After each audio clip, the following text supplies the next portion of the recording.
I'll do it. I'll pull the Adam on this one. My voice isn't nearly deep enough. Mr. Right. Maximus Black. Yeah. Hit me up with the sound of the possible last game of the day. Oh, I was just having fun. It's getting good.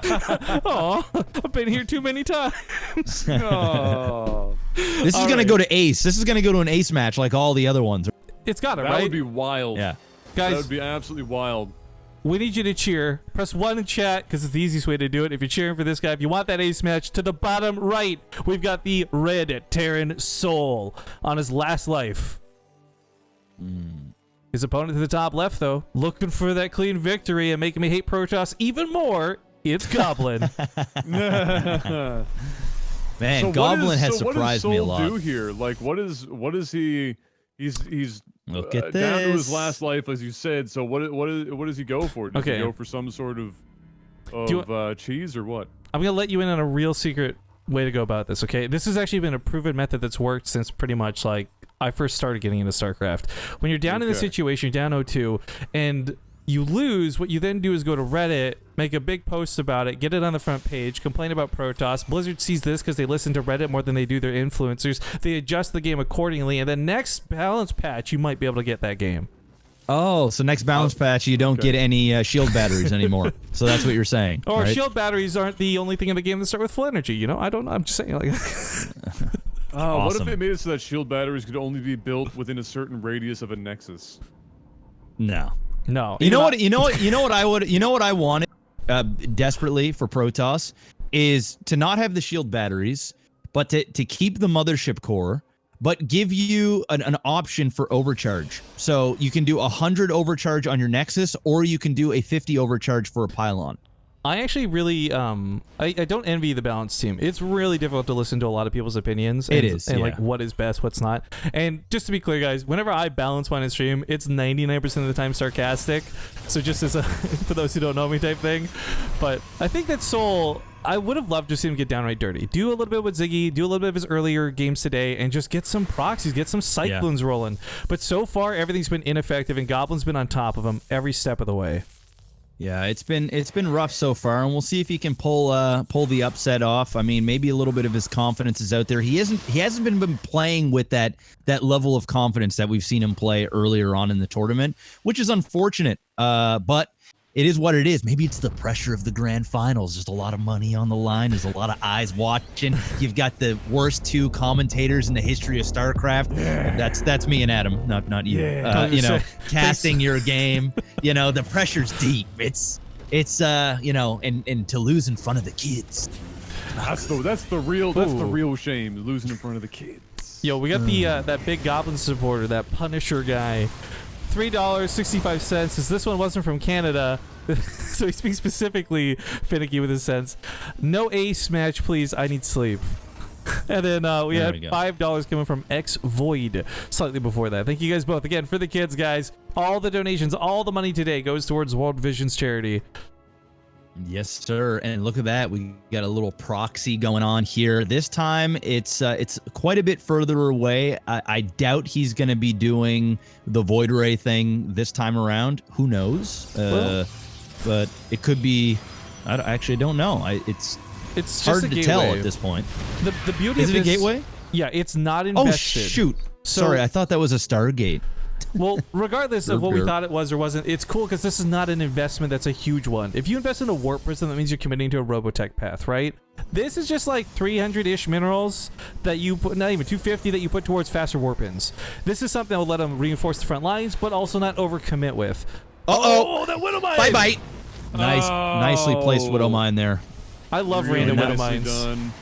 done. Oracle is going to pick that off. That was a very, very good trade. All day, baby. That was good. There's a warp in there for Goblin. He looks like he's just going to do a little bit of poking. And although he's not going to end the game here, he's definitely, you know, going to try and disrupt this front here. I mean, there's one bunker. There is a bunch of Marines. Still got that one Viking. And I don't know. How much damage can he do here? Could be a decent amount. No, he's just going to bypass and shade through. Oh, no. It's going to block him off there. back off. Just getting a couple of SCV kills, nothing crazy. Meanwhile, to the right, we've got a Banshee en route over to go to the natural. And just more and more oracles are coming down here. What's up with the amount of oracles in play? This is weird. Well, it's goblin for you. But the Banshee's gonna be really unique here because there's no shield battery, there's no cannon. While we saw a very bad Banshee earlier today, we're gonna see a really good one here most likely that will either draw a goblin back home or lose a lot of probes. Yeah, he's going to lose a fair amount of probes here. 2 shots per probe, and it's going to go down quick. Up with those oracles there. That was yeah. nice. The bunker's still holding, but it's not being attacked. He's targeting down the Marines, so he's taking some damage from this. He started microing the probes away at home. That's where this Banshee started getting some kills on the front line, and he only kills 6 probes, but he breaks the attack, which is just as valuable. Wow, huge damage from these Banshees. Not only was the Banshee down in his base picking off some stalkers, but this Banshee over at his main has just done huge amounts of damage. So he wastes a revelation because, of course, the Banshee was out of energy anyways, and the Banshee might get out of here if he keeps paying attention to it. Or maybe he'll suicide. He's going to get like 3 more probes. He's going to get 3 more probes here. There's 2 of them. No, he's going to get 2 more. You asked how Soul gets back into the series. This is how Soul gets back into the series. And he gets out of there alive until the Phoenix gets here, so never mind, forget my hype. Ooh. It's all right. Hey, that Banshee, worth put in so value. Much work. And look at this, value. Another Banshee going into the main, and another Banshee going around to the natural again. And this is going to allow him, and another one. It's going to allow him to get really back in. He's already back into this game, but it's going to allow him to kind of turn the tide. I like this. This is great. I mean, it's done so much worker damage. A total of 17 probes picked off between these. And more to the point, Goblin's not being able to keep pressure. He's got an army on the other side of the map that he can't afford to micro right now because he's so busy dealing with these. This gives Soul more time to build more tanks, more Marauders, more Marines to actually fight with. And most importantly, get towards stim timing. Without stim, there's no hope to ever push out of this natural base. No, I fully agree. And it's just a huge stalker composition too, which, let's be honest, is not the greatest against Bio at the mid-ish game. Although there isn't any medevacs out yet, and there isn't a whole lot of Marauders in this unit composition, this is still not a fight I don't think he's going to want to take. Now, if a good stasis can go down there and he can pop off a few of those, there's a revelation to keep an eye on things.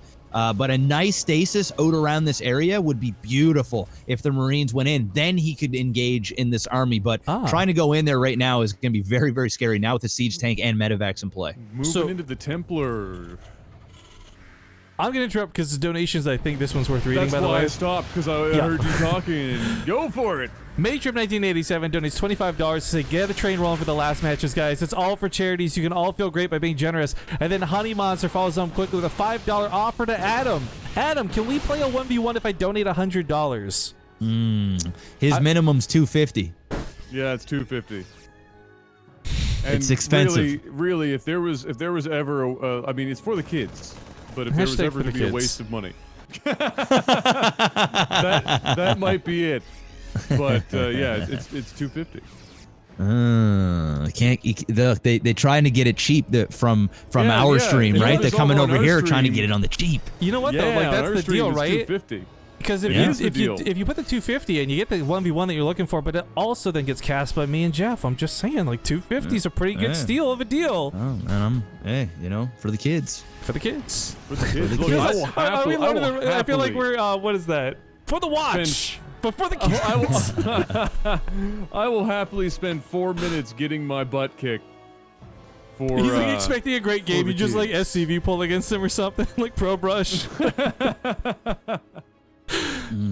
Liberate is going to be nice. Soul finally has stim. There's so much of this game that was just impossible to play because he was missing critical tech. Now he's got that tech, and we're seeing him fight back.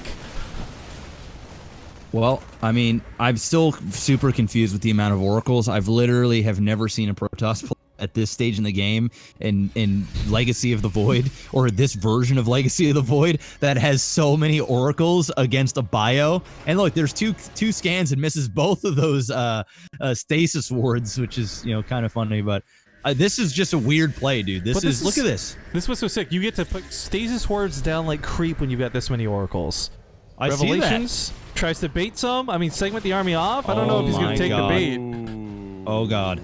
Oh god. If this could go so badly. Okay, he's He knows about 1, he knows about 2, but does he know about 3 and 4? Because there's so many unconventional success here. There's so more.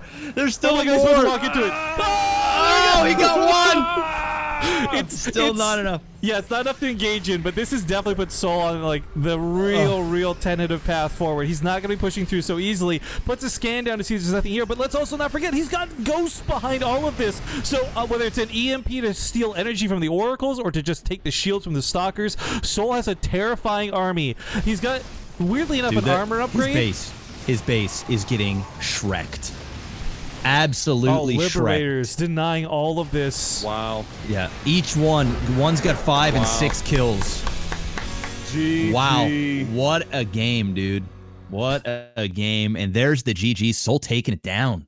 Yeah, good to get a point on the board, not losing without a fight, and also gives more time for those donation trains to roll in, baby. Because, guys,